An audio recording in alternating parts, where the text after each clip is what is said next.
Bem, começou a gravação, tá bom? Da nossa aula de gestão da produção e sempre com uma moto passando aqui na minha rua, é sempre assim, né? Não tem jeito.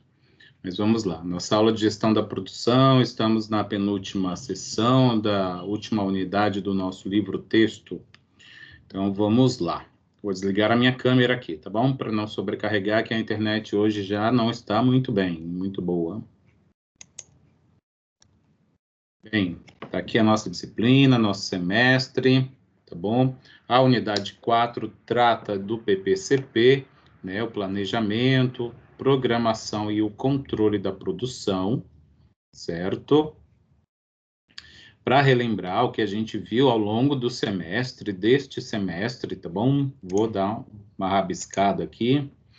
Vimos na unidade 1 o que ele chama de sistemas produtivos, que na realidade é uma introdução de conceitos fundamentais de administração da produção. Vimos na unidade 2 o mapeamento do processo produtivo, falamos de um monte de coisa lá, né? Lá dentro do mapeamento falamos das instalações, falamos de ergonomia, falamos do estudo de métodos e movimentos. Foi bem legal essa unidade 2. Na unidade 3, falamos sobre as estratégias de decisão, né? Aqui já é mais a parte de gestão mesmo, né? E começamos a unidade 4, falando sobre também os fundamentos do PPCP, e na sessão 2, falamos sobre técnicas de previsão de materiais. Hoje, basicamente, é uma continuação desse conteúdo. Por isso, eu vou apresentar uma recapitulação da aula passada, né, sobre o estudo de planejamento de materiais. Lá, na aula passada, vimos a definição de demanda, né, apresentamos a definição de demanda, apresentamos procedimentos metodológicos para a previsão de demanda, né, de uma maneira simplificada. Falamos um pouco, hoje está demais. Não sei o que acontece, acho que é porque parou de chover, está todo mundo aproveitando para trabalhar. Bem, falamos sobre o comportamento, né, de demanda, e dentro disso falamos sobre demanda independente e demanda dependente. Dentro das técnicas de previsão de demanda, né, falamos que existem as técnicas quantitativas e as técnicas qualitativas. E dentro das qualitativas apresentamos o MRP, que é o Material Requirement Planning. Se eu falei errado, me corrijam. Bem, só para relembrar, é sempre bom, eu acho que vocês fizeram, porque foi uma atividade, né? Valendo pontos, a leitura da seção 4.3, né? E uma apresentação, uma postagem de um resumo, né? Isso já fechou, eu coloquei para fechar às 19 horas de hoje dessa atividade, porque eu queria que vocês chegassem nesse encontro já com a atividade postada e com o conteúdo lido, né? Foi proposital. Espero que vocês tenham lido a web aula desta mesma sessão, né? Geralmente tem alguns vídeos legais na web aula, por isso que é sempre bacana você ver, até porque você vai lá e vê a prática da coisa. E eu espero que vocês tenham feito a atividade diagnóstica da sessão 4.3. Que são 3 questões, né? 3 questões de múltipla escolha para serem respondidas, onde elas podem compor a nossa avaliação, por isso que é bem importante fazer. Bem, falando agora, né, vamos introduzir o nosso conteúdo, tá bom? Estamos na unidade 4, né? Vamos introduzir a seção 3, que trata do método de previsão de materiais. É um título um pouquinho diferente do que foi apresentado na aula passada, mas é, de certa maneira, uma continuidade do que foi iniciado lá. Para tanto, vamos ter como objetivos desta aula a apresentação da dinâmica e da funcionalidade de métodos para fazer a previsão de materiais, né? Vamos considerar aqui, como previsão de materiais, a demanda, tá bom? Demanda de qualquer material necessário para a produção de um item. Bem, eu queria fazer uma coisa um pouquinho diferente aqui, tá? Eu queria perguntar se algum de vocês que está aqui online nesse momento, se algum de vocês trabalha com PPCP, né? Que é o Planejamento, Programação e Controle da Produção. Caso positivo, eu vou pedir para compartilhar essa experiência com a gente, tá? Pode ser agora ou pode ser no final, quando eu já não estarei mais gravando a aula, tá? Então, eu deixo aqui, vou dar uns segundinhos para alguém se manifestar. Se ninguém se manifestar, eu vou dar andamento na aula. Tudo bem? Algum de vocês, então, trabalha com o PPCP?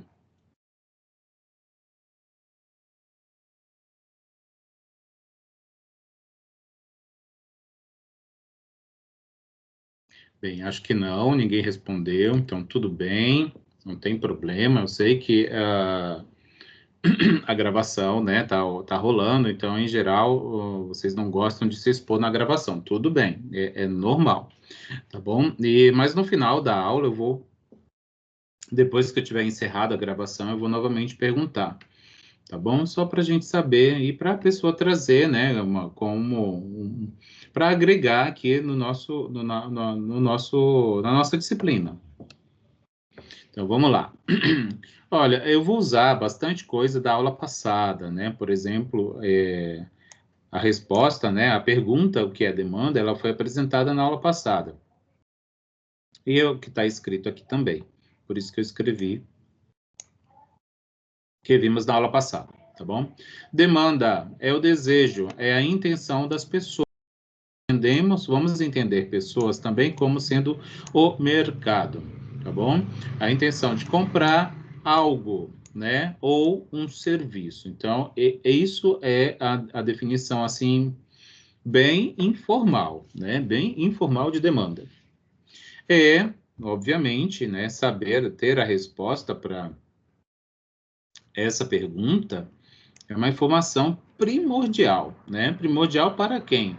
Para quem atende essas demandas, né? As indústrias, as empresas, os prestadores de serviços em geral, né? Então, é primordial para criar um planejamento, né? Para nortear quando, né?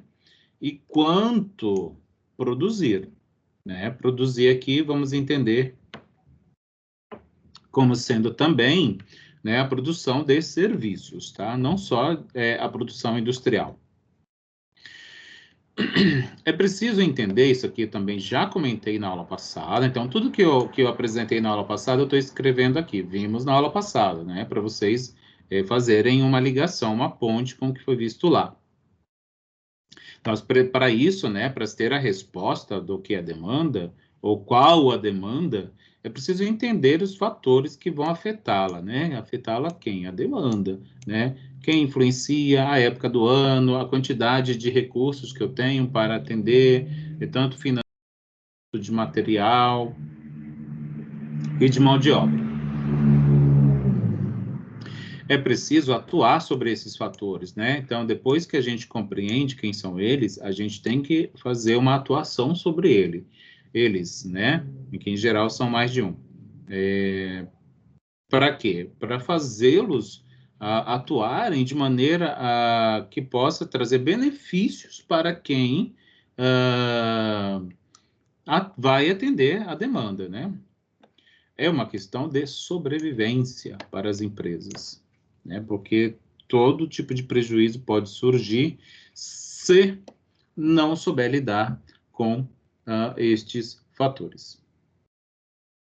Apresentei também, né, já visto, os tipos de demanda, inclusive mostrei lá no recapitulando da aula passada, né, os tipos de demanda, que são as independente e dependentes, as independentes, né, ou os métodos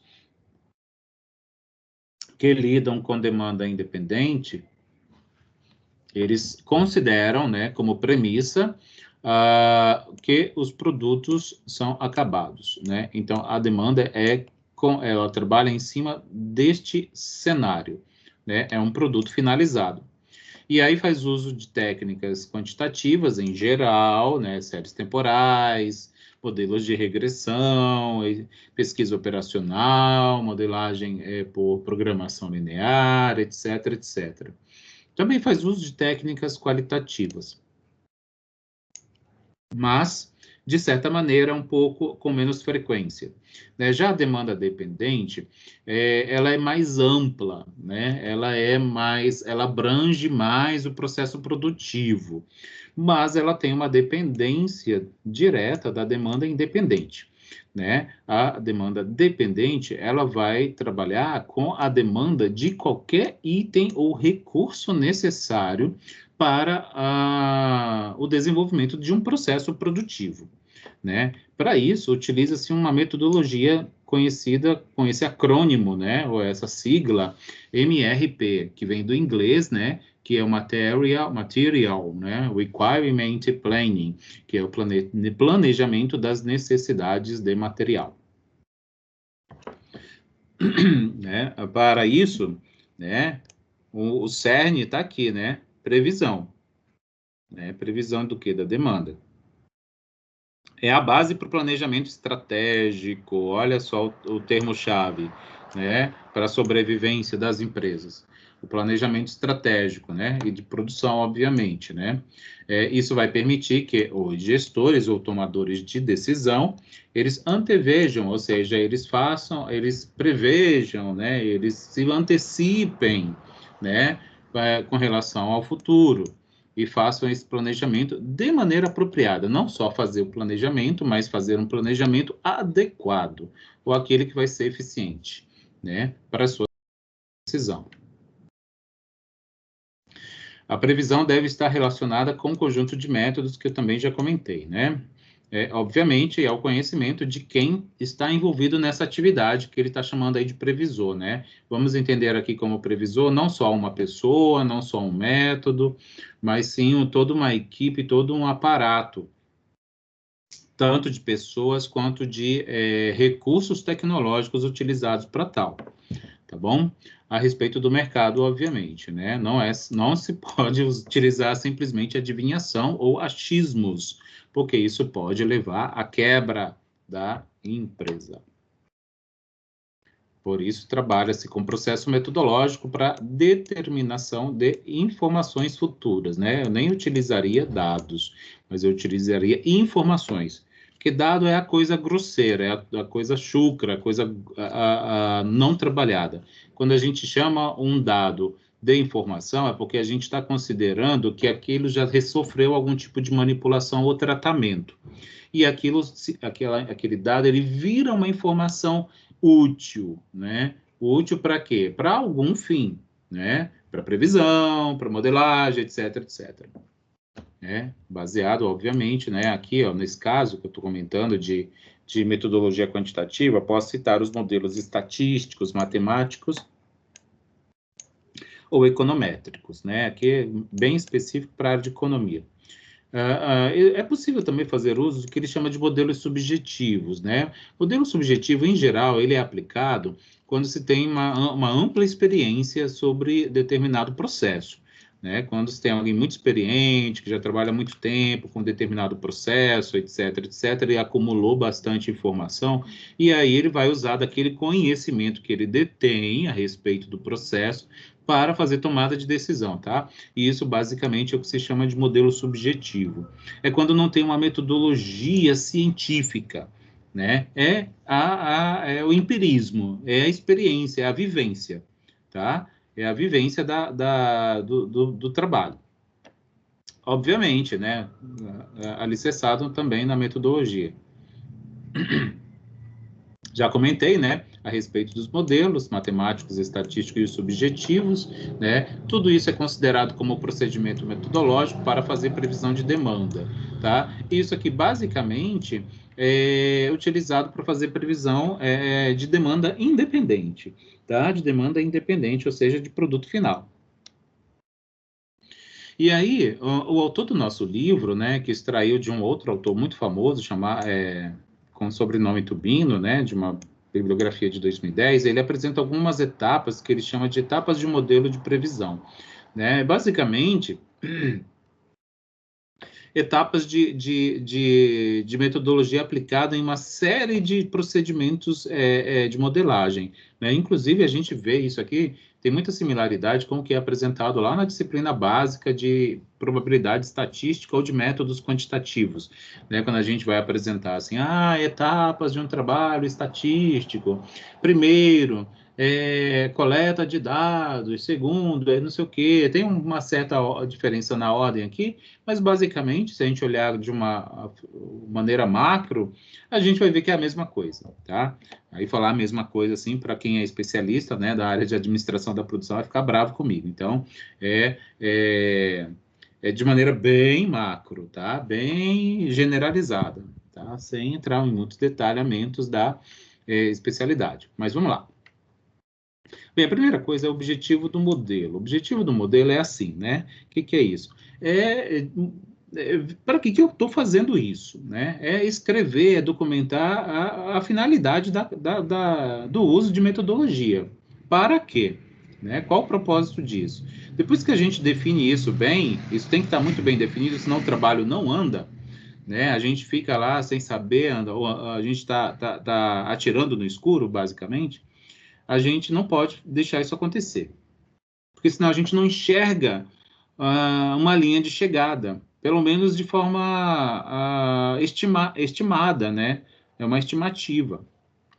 Feito isso, né, determinado, deixado muito bem definido o que é o objetivo do uso de uma metodologia para uma previsão de demanda, a gente deve fazer, obviamente, coleta de dados, né? Obviamente, também analisá-los, né? Para a gente poder fazer implementação de modelagem, né? Feita a coleta, faz a escolha do método de preferência que possa ser aplicado no problema vigente de análise, né? Sob análise. Então, escolhe-se, obviamente, aquela técnica que a gente mais domina, mas que também pode ser útil para trabalhar com o problema que a gente tem em mãos para resolver. Com isso, a gente consegue fazer a obtenção de previsões, né? E aí, depois de um modelo pronto e feita a previsão, a primeira, né, previsão inicial, esse modelo elaborado, ele parte para a etapa de monitoramento, ou seja, ele é implementado de forma periódica, continuada, ou seja, por um determinado período. Obviamente que não é só colocar ali para implementar e deixar aquilo rolar solto sem ter um acompanhamento, porque eles defasam muito rapidamente, né? O mundo é dinâmico, as coisas mudam muito rápido, né? Então, tudo, assim como isso, com a modelagem não seria diferente, né? É preciso ficar revisando, né? Revisando para que as adaptações necessárias sejam feitas. Bem, tem aqui, está bem pequenininho, né? Eu não vou ler essa figura, mas ela está lá no livro de vocês, né? No nosso livro didático. E essa figura, ela apresenta o que ele chama de etapas do plano de necessidades do MRP. Tá? Então, até aqui, onde eu apresentei no último slide, eu estava falando de demanda independente. Tá? Agora eu vou entrar nas demandas dependentes. Falar de demandas dependentes aqui dentro da nossa disciplina é falar de MRP. Tá? Ele focou especificamente nessa metodologia para tratar de demanda dependente. E aí ele apresentou o nosso autor, né, com base nos autores que ele leu, e apresenta nessa figura esquemática, né, as etapas que existem, né, de plano de necessidades de material. Só vou falar a primeira frase aqui de cada retângulo aqui que ele apresenta. Ele chama a etapa inicial de parametrização, tá? Essa etapa inicial, ela é onde se define os parâmetros, né, que vão ser acompanhados, que vão ser trabalhados, para se fazer uma boa gestão de produção. como etapa seguinte, ele fala da obtenção de demanda e de vendas. Aí eu vou comentar um pouco mais para frente sobre isso. Fala sobre a validação de estoque, o MRP, ele pensa também no estoque, né, de material, para que não ocorram surpresas indesejáveis, né, e também para que não se tenha material parado, né, e com isso tendo prejuízos, tá? Em seguida, ele fala do cálculo de necessidades líquidas, também vou comentar um pouco sobre isso mais à frente. E, por fim, ele fala da liberação de ordens, que é basicamente a produção do item, né? Seja um produto ou seja um serviço, e com isso o atendimento da demanda. Então, basicamente, é isso que trata essa figura, tá? De forma esquemática e bem resumida, como eu comentei aqui. Vou falar um pouquinho de cada uma delas, tá? Então, por exemplo, a etapa de parametrização, que é aquele primeiro retângulo que eu mostrei na figura, ele fala um pouco da estrutura do produto, né? Ele fala dos prazos, que é o que ele chama, tem esse termo em inglês, que é o que ele chama de lead time, e ele fala de uma ferramenta especificamente, que é o que ele chama de árvore do produto. É certo que não é a única ferramenta utilizada nesta etapa de um planejamento de necessidades de material, né, dentro do uso do MRP, mas ele trouxe isso como exemplo, né, de aplicação e como ferramenta útil. Ele diz que é uma ferramenta usual. Eu acredito, eu vou ficar no campo da crença, porque como eu não trabalho, né, em gestão da produção, não estou na linha de produção, não sequer trabalho em uma prestação de serviço assim corrente, né, corrente, vou dizer assim, como sendo a atividade principal, né, do meu trabalho, mas acredito que esta seja uma ferramenta muito utilizada, que é o que ele chama de árvore do produto, vou já comentar sobre ela. Tá? Aqui, por exemplo, tá? Essa figura está no nosso livro-texto e ele chama esse diagrama aqui, ó, que ele está apresentando, diagrama de estrutura de um produto, que ele está usando como exemplo a produção de uma mesa. Isso aqui é o que ele chama de árvore de produto, é um fluxograma, né? É um fluxograma onde ele destaca em níveis, tá? Em níveis, que aí, obviamente, o nível 0, que ele chama de nível pai, é o produto acabado, né? É o produto acabado, tá? Então, nível 1, que é tá até usando aqui, ó, é o tampo e a base. Então, vai desde as peças básicas, né? As travessas, as pernas, né? Aí passa-se para outros itens que vão, aqui já tem uma parte pré-fabricada, né? A partir das pernas e das travessas, o tampo vai ser agregado para chegar lá na produção final, tá? Então, existe uma ferramenta chamada árvore de produto, que basicamente é mostrar a composição, né?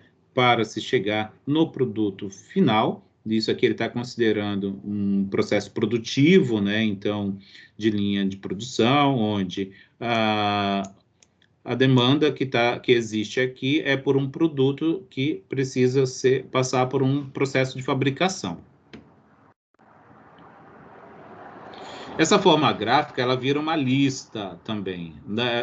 Deixa essa árvore de produto, que ela é construída inicialmente como suporte para se entender como se procederá o processo produtivo, mas ela pode ser apresentada no que ele chama de lista de materiais, que nada mais é do que uma tabela, que eu vou já apresentar. E aí tem esse acrônimo aqui, né, BOM, né, que vem do inglês, Bill of Materials, né, que é a lista de produção, de materiais, desculpa. Tá aqui, lista de materiais, o BOM. Né? Aí tem lá os níveis que estavam lá listados naquele fluxograma, né? Nível 0 é sempre, no caso aqui é o produto finalizado, e os demais, que são os filhos, né? Vou dizer assim, são partes, né, que vão compor o todo finalizado.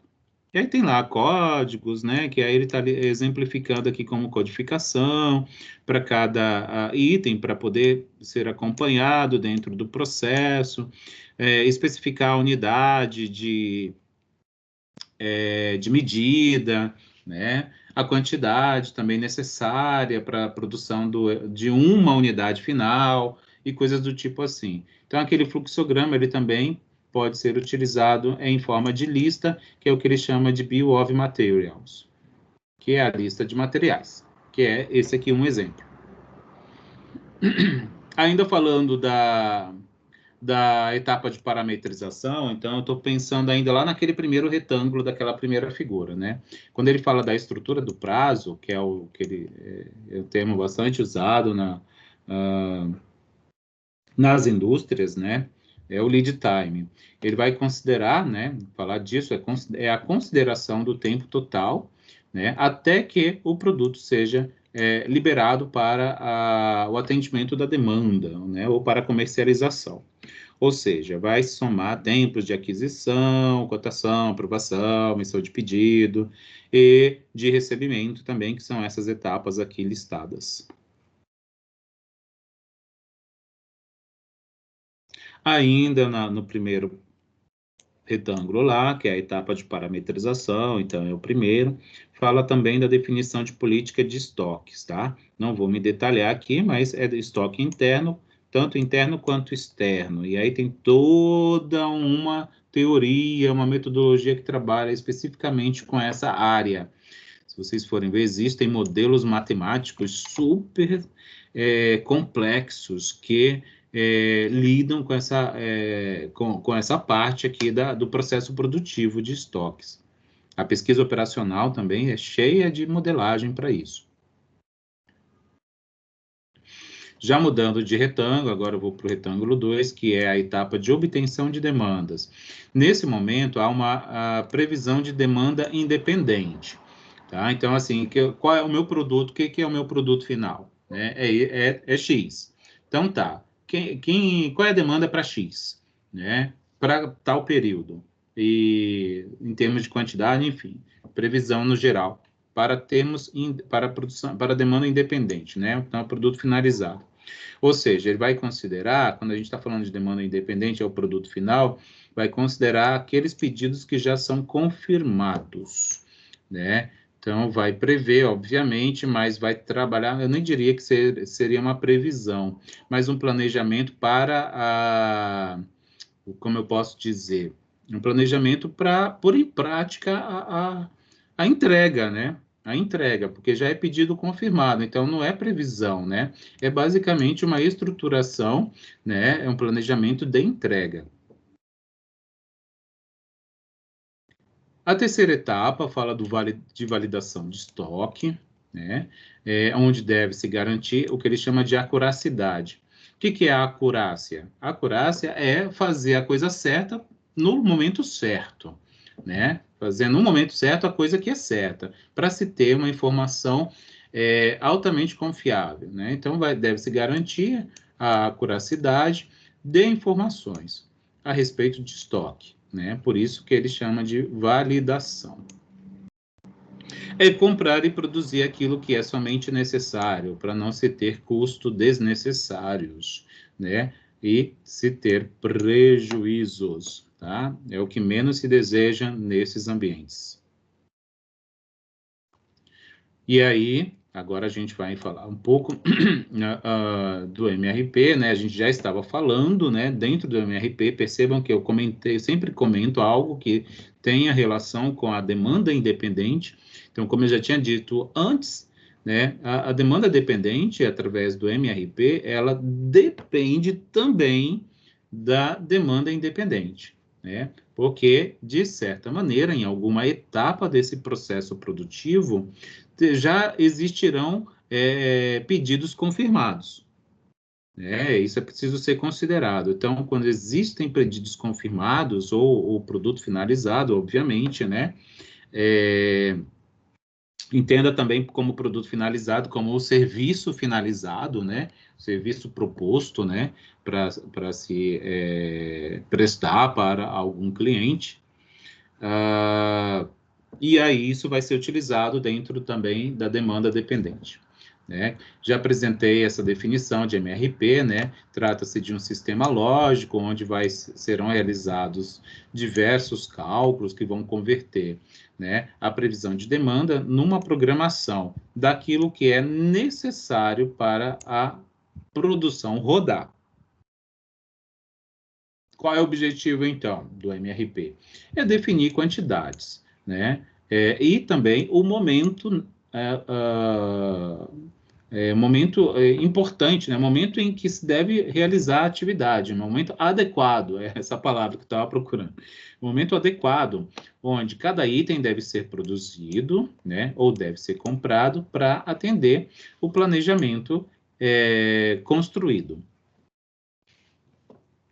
O autor do nosso livro-texto, ele apresenta esse fluxo aqui, ó. Então, eu até poderia dizer que seria aquela árvore lá que ele apresentou, né, e que eu apresentei aqui também, nesse nosso encontro, tá bom? Então, aqui tem uma árvore, né, de itens, né, como apresentado lá. Então, tem lá uma série de itens, né, a liberação, ó, parte desde a liberação das ordens de pedido, né, que ele chama de itens pais, né, tem aqui, de certa maneira, uma previsão de demanda inicial, obviamente que ela vai sendo atualizada ao longo do processo, né? E aí vão se seguindo diversas etapas que, em alguns momentos, elas atuam de forma paralela, né? Inclusive somando uma atividade a outra ou subtraindo, né? De alguma maneira. E aí chega-se à etapa da estocagem, né, onde vai ser feita a validação, citada lá nas etapas das necessidades, e aí verifica-se aqui se a estocagem, né, o estoque é adequado, apropriado para atender a demanda avaliada, né, ou não. E aí seguem-se fluxos distintos, né? Quando não, verifica-se a necessidade líquida, quando sim, verifica-se aqui outras coisas, né?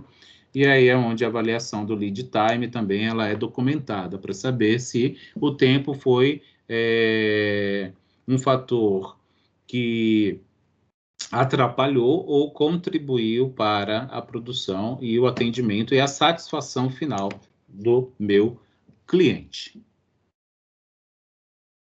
Tá aqui aquela matriz, né, o boom, né, também, ele fala também já dá um outro nome aqui, né, para lidar com a dinâmica desse cálculo aí da necessidade da liberação de ordens, né, mas basicamente isso veio lá daquele boom, aquele Bill of Materials, né, mas aqui a diferença é que aqui são listadas atividades, tá? Atividades e não mais itens para a produção de um produto, né? De um item comercializável, né? Então, vamos lá mostrar agora, falar sobre esse modelo de matriz MRP, que vai apresentar a dinâmica, né? Basicamente, o registro da dinâmica do cálculo que o MRP precisa para ser desenvolvido, tá?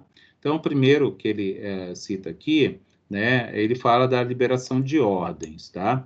A liberação de ordens tá relacionada diretamente com a produção, com a montagem, a compra, então são etapas operacionais, né? São etapas operacionais do trabalho.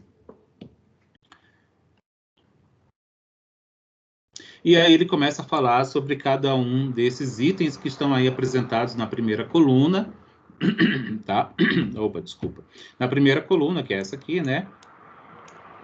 O primeiro deles é o período, tá? O período ele é descrito, obviamente, que é um planejamento para um determinado período, então, possivelmente, isso vai existir para cada demanda recebida, né? E aí esse planejamento é feito para um determinado período, até justamente para ter um acompanhamento ou um controle do lead time, né? Do lead time, que é basicamente o tempo de execução das atividades e entrega do produto. Né? Então, vamos lá. O período, ele está dizendo aqui que, em geral, é feito em semanas, né? Mas isso não é regra. Isso vai depender, obviamente, do tempo necessário para se concluir um ciclo produtivo, né? Então, é um período de tempo que vai ser planejado, né? A necessidade, ela é planejada, a necessidade de tudo, tudo, desde uma peça, um parafuso, né, um tecido que seja, etc. Né? E aí ele reforça aqui, pode ser meses, semanas, dias, etc. Etc. São todas as outras possibilidades não listadas aqui. No MRP, geralmente se trabalha com planejamento mensal ou bimestral. Isso é uma fala, é uma escrita do autor do nosso livro, então vamos acreditar, né? Obviamente, como eu disse, vamos supor, para produzir um avião, né? Eu suponho que uma coisa mensal ou bimestral, né? Talvez até possa rolar um bimestral aqui, mas eu suponho que precisa de bastante tempo para produzir um avião. Por exemplo, um avião de passageiros, né? E aí ele diz que esses números são distribuídos dessa maneira aqui, né? Por período, né? Período de trabalho. Necessidade bruta, o que que é isso? É o que ele chama de demanda real, tá? Isso sem descontar o que ele chama de quantidade de estoque ou de outros fatores que vão influenciar essa quantidade, que ele considera essa quantidade como sendo o recebimento programado e o estoque de segurança. Isso aqui é um termo que é estudado lá na teoria de estoques, tá? Recebimento programado, que é essa terceira linha aqui do nosso quadro. Trata-se da quantidade que vai chegar, que deverá chegar, podendo ser advindas de serviços subcontratados, né, ou terceiros, né, ou etc. Estoque projetado, é o que está aqui na quarta linha. Isso aí deve ser calculado, né? Isso considerando sobressalente a demanda, tá? Então tem que ser além de, basicamente por precaução. Necessidade líquida é basicamente um cálculo matemático aqui, tá? Trata-se do que ele chama de necessidade bruta, subtraído do recebimento programado, menos o que ele chama de estoque disponíveis. Não vou me detalhar nesses conceitos, não, tá? Até porque o nosso material não entra em detalhes com respeito a isso. E aí soma-se o que ele chama de estoque de segurança. Então, é uma fórmula matemática que vai atender aquilo que realmente é necessário, né? A necessidade líquida, extraídos aí aquilo que se tem como suporte para não ocorrerem imprevistos. E, por fim, na última linha, o que ele chama de liberação de ordem. É o resultado final, né? Isso, o quanto vai necessitar de comprar, montar ou produzir, né? A gente está falando de MRP, né? De necessidade de material. Então, assim, olha, o que você precisa é isso para produzir esse produto aí, né? Precisa disso, disso e disso nessas quantidades. Então, é isso que mostra a liberação de ordens. Tem um exemplo bem detalhado no nosso livro-texto, eu não trouxe ele para nossa aula, tá? Mas ele está lá no livro-texto. E eu acho que vocês devem ter lido, porque vocês fizeram um resumo dessa sessão. E é isso, gente. Eu tentei trazer a aula bem resumida mesmo, até porque eu sei que vocês leram, eu sei que vocês fizeram atividade, né? Quem não fez, infelizmente, perdeu porque eu determinei que ela fosse até às 19 horas. A não ser que o sistema permita que vocês insiram. Eu fui tentar verificar agora há pouco, tá? E aí eu vi que eu consegui acessar, né? Fui entrar como aluno. E eu não sei qual é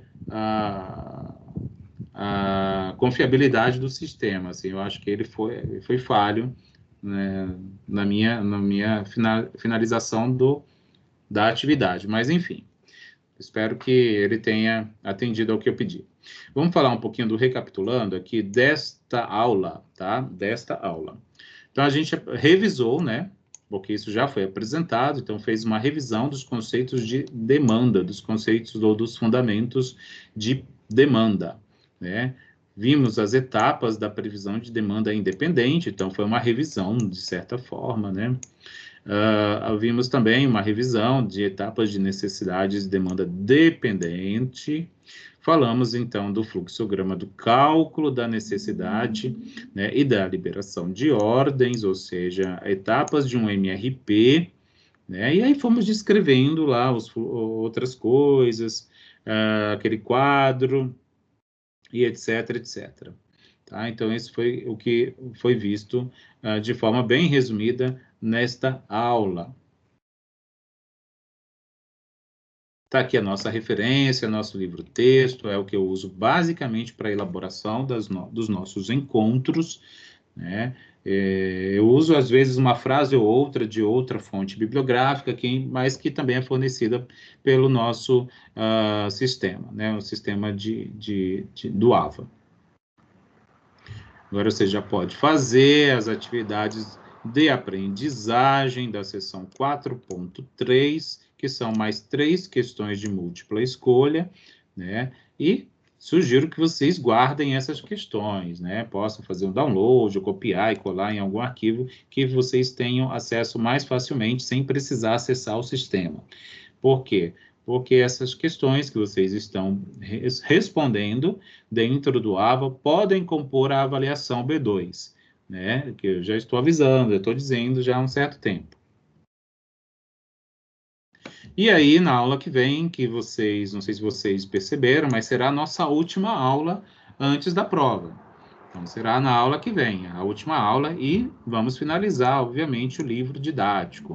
Que legal. Então, a gente cumpriu, né, ou vai cumprir ainda, né, na aula que vem, o estudo do livro inteiro. Isso é muito bom, porque a gente conseguiu, então, cumprir todo o plano de ensino, né? Vamos cumprir, né? Temos a aula que vem ainda para isso, se nada acontecer até lá.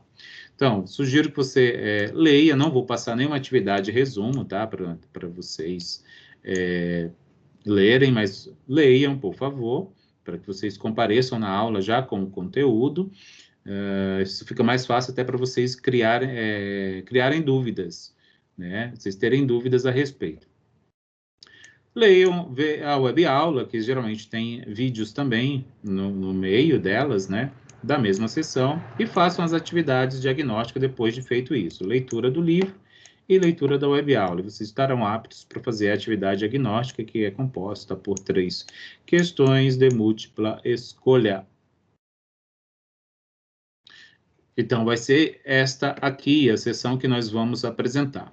Tá? Vamos falar sobre matrizes de decisão e programa mestre de produção. Vai ser o nosso último assunto deste semestre que vamos apresentar para vocês. E aí, em seguida, a gente terá, né? Nós teremos a nossa avaliação B2. Tá bom? Bem, é isto. Deixa eu me mostrar aqui. Gente, é isso, tá bom? A seção 4.3, ela é um pouco comprida, né? Porque ela tem lá uns exemplos um pouco extensos. Uns exemplos, de certa forma, extensos. Eu não trouxe os exemplos aqui, para não ficar repetitivo, mas eu espero que vocês tenham lido. E eu vou abrir para dúvidas, tá? Eu sei que vocês não gostam de falar durante a gravação, então, por enquanto, é isso. Eu vou encerrar a gravação, mas não é para ir embora ainda, tá bom? Porque a aula continua. E é isso aí.